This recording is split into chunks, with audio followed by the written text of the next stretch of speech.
11월 19일 금요일 가정 예배를 하나님 앞에 올려드리도록 하겠습니다. 다 같이 사도신경으로 신앙을 고백하도록 하겠습니다. 나는 전능하신 아버지 하나님, 천지의 창조주를 믿습니다. 나는 그의 유일하신 아들 우리 주 예수 그리스도를 믿습니다. 그는 성령으로 잉태되어 동정녀 마리아에게서 나시고 본디오 빌라도에게 고난을 받아 십자가에 못 박혀 죽으시고 장사된 지 사흘 만에 죽은 자 가운데서 다시 살아나셨으며 하늘에 오르시어 전능하신 아버지 하나님 우편에 앉아 계시다가 거기로부터 살아있는 자와 죽은 자를 심판하러 오십니다. 나는 성령을 믿으며 거룩한 공교회와 성도의 교제와 죄를 용서받는 것과 몸의 부활과 영생을 믿습니다. 아멘. 다 같이 복음성가 내가 주인 삼은 오늘 같이 찬양하도록 하겠습니다.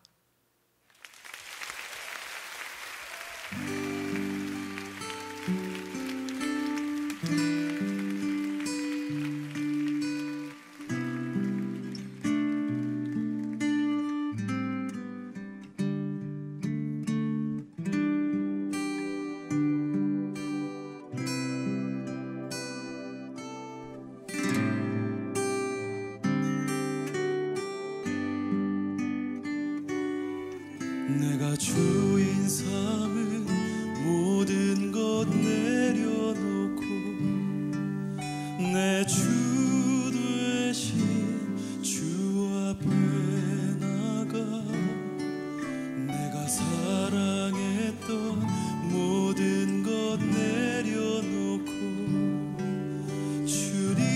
주님만 사랑해. 내가 주인 삼은 모든 것 내려놓고 내 주 대신 주 앞에 나가 내가 사랑했던 모든 것 내려놓고 주님만 사랑해. 주 사랑 거친 풍랑에도 깊은 바다처럼 나를 잠잠케 해. 주 사랑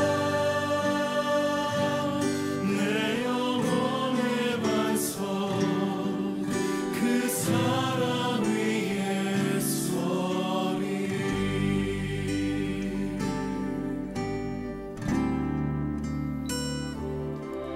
내가 주인 삼은 모든 것 내려놓고 내 주 대신 주 앞에 나가 내가 사랑했던 모든 것 내려놓고 주님만 사랑해. 주 사랑 주 사랑 거친 풍랑에도 깊은 바다처럼 나를 잠잠케 해. 주 사랑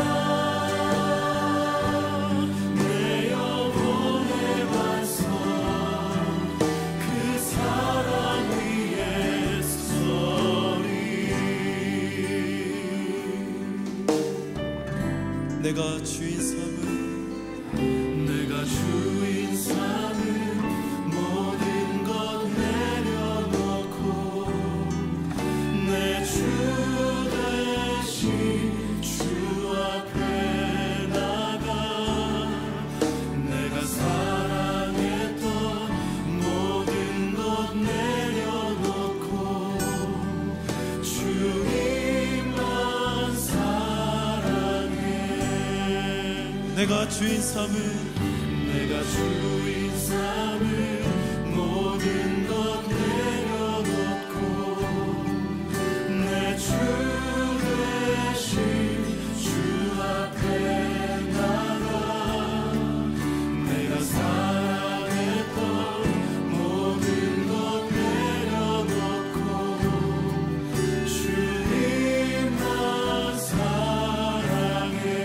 함께 주 사랑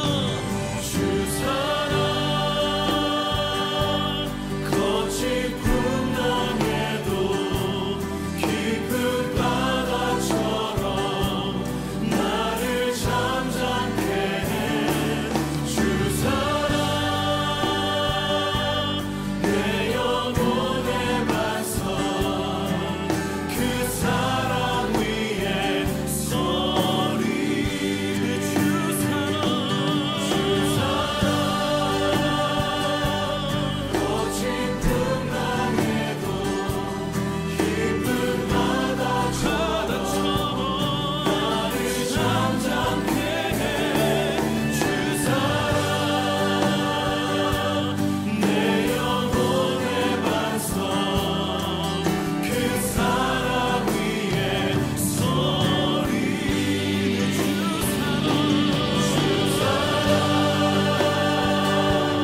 거친 풍랑에도 깊은 바다처럼 나를 잠잠케 하네 주 사랑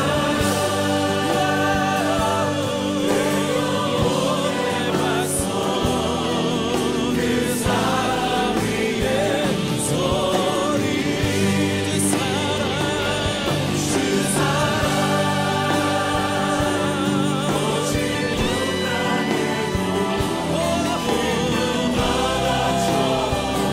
거친 아버지의 영광으로 이끌어 주시옵소서. 아버지의 사랑으로 이끌어 주시옵소서. 아버지의 깊은 곳으로 삶을 이끌어 주시옵소서.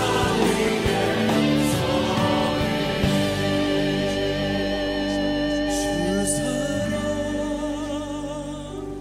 거친 풍랑에도 깊은 바다처럼 나를 잠잠케 해주 사랑 내 영혼의 반석 그 사랑 위에 서리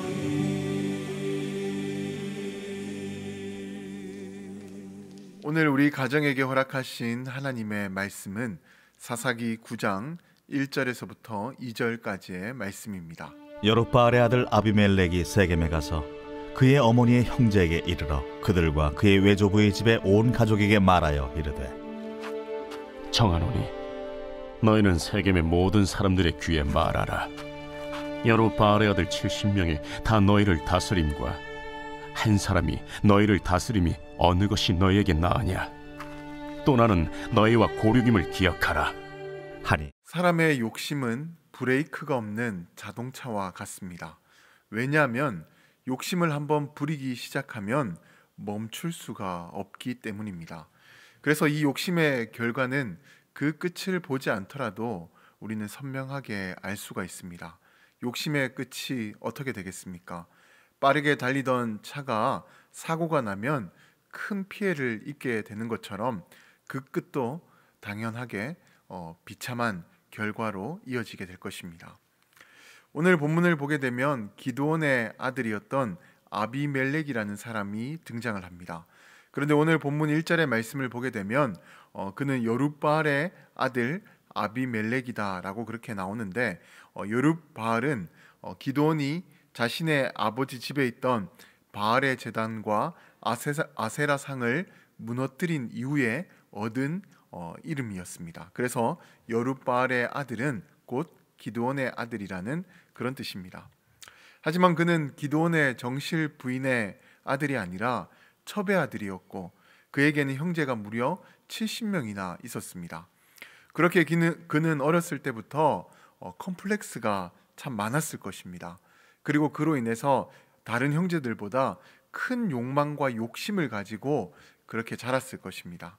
그리고 오늘 본문을 보게 되면 그가 품고 있었던 그 욕심을 그 잔인한 방법으로 풀어내게 되는데 아비멜렉은 먼저 어머니의 고향인 세겜으로 가서 친척들과 그 주민들에게 일종의 여론조사 같은 것을 하게 됩니다.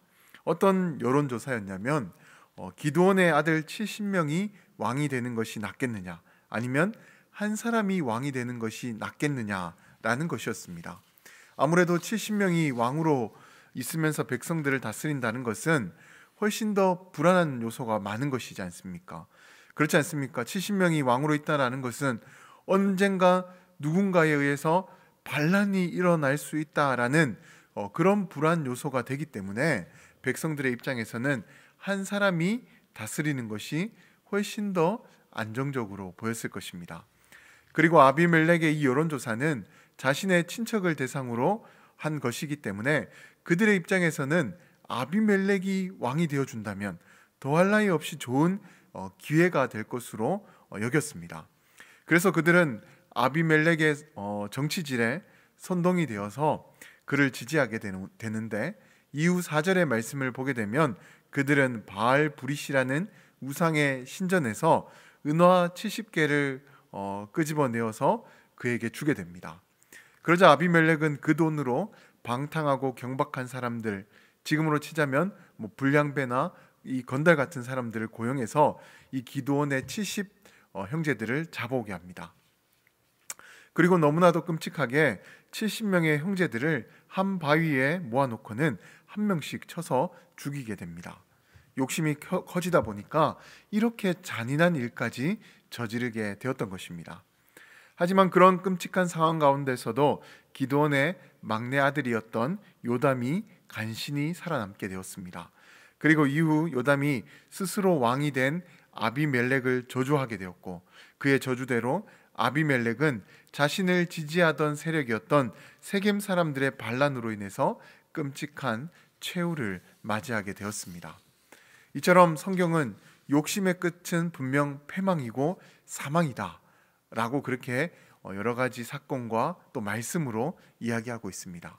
그렇게 우리는 우리를 망하게 하는 욕심을 쫓아가는 인생이 되는 것이 아니라 우리를 영원한 생명으로 이끌어가는 하나님 말씀을 쫓아가는 그와 같은 인생이 되어야 하는 것입니다. 아무쪼록 우리 모두는 욕심에 사로잡혀서 살아가는 그런 망하는 인생이 아니라 하나님과 그분의 말씀을 따르는 삶이 되어서 영원한 생명과 구원을 소유할 수 있는 분들이 되시기를 주님의 이름으로 간절히 축원드립니다. 내가 품었던 욕심으로 인해서 크게 낭패를 보았던 적이 있다면 그 이야기들을 가족들과 함께 나눠 보시기 바랍니다. 그리고 앞으로는 욕심을 내려놓고 오직 하나님만 바라보며 살아갈 것을 결단해 보시기 바랍니다.